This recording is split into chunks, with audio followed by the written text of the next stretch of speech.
that wouldn't be a problem. It was a problem because he was gifting money to somebody who was getting a loan. He was covering the difference. She qualified for like 125. She wanted a house for 200K. So he had the difference and was willing to give it to her, but that's a lot of money. So they needed the paper trail. So in your case, if you want to work your life to save up this $250,000, which we need to talk off air so I can find out how we saving that much money. Yes, ma'am. In your case, if you're paying for a cash, that wouldn't be your problem. The problem was they were getting partial loan. And so in order to give a gift, yeah, there has to be a paper trail. And I'm glad you said that too. And so I wanna go back to credit because me, and I'll use me as an example. My husband and I, we differ, right? Like he's like you. He's like credit, babe. Like we gotta build credit or whatever. For me, the only thing that I've ever had on my credit was maybe a few credit cards, but they were paid off prior to us getting together. And then Mm-hmm. when we got together, it was like all I have is student loans. That's it at the time. And so I am no, I don't want a credit card. No, I don't want this. I don't want that. And if I do get it, like I'm like driven to pay it off because I just don't want it. Like I don't want to be bothered with it. I don't want the interest on it. Even if it could be zero interest for 36 months. I'm trying to pay it off in 3 months because I just don't want it.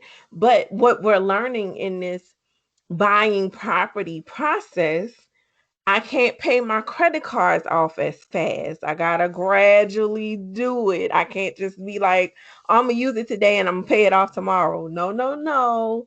You kind of have to grandfather in. So Technically, that's not true. So let okay, me, because you are on the right page. okay. Um, and well, first of all, are you guys getting ready to buy?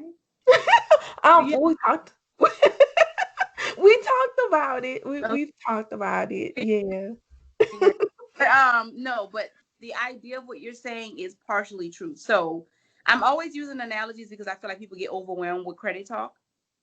So the best way that I can explain how credit work is kind of like if your guy messed up, however messed up looks like, right? And so he's trying to gain your trust back, right? Mhm. If he does the one big grand gesture, that's cool, but it doesn't work because it's a one thing. He has to be consistent, right? And that's when you can finally forgive him. You guys get right, and that's kind of how credit works, which is what you're speaking on. Technically, is like if you owe $3,000, don't just go pay the $3,000. It looks like a fluke. That's what it looks like. It looks like um I got my income tax. Let me hurry and pay this all, which does not equate to a healthy relationship with your money. You get what I'm saying? It looks Got like it. desperation thing. Now, the goal is to use your credit card consistently with little charges. Like, okay, one of my cards I use for gas. I charge it for gas, I pay it right off. See, and that's why I'm saying you don't necessarily have to let it stretch out because if you use it regularly, you pay it regularly, there's always going to be a new balance. In the instance of what you're talking about, that would be more so like if you had maxed out your card because you were in a rough place and then now you have the money to pay it off. Well, in that instance, that balance has sat on there for a minute. For And if so you long. yeah, if you just come in and pay it that one time, it looks like I came into a little money. I'm trying to catch up. Opposed to if you owe the 3,000 and you broke it down to maybe 3 to 4 payments, that looks like a behavior.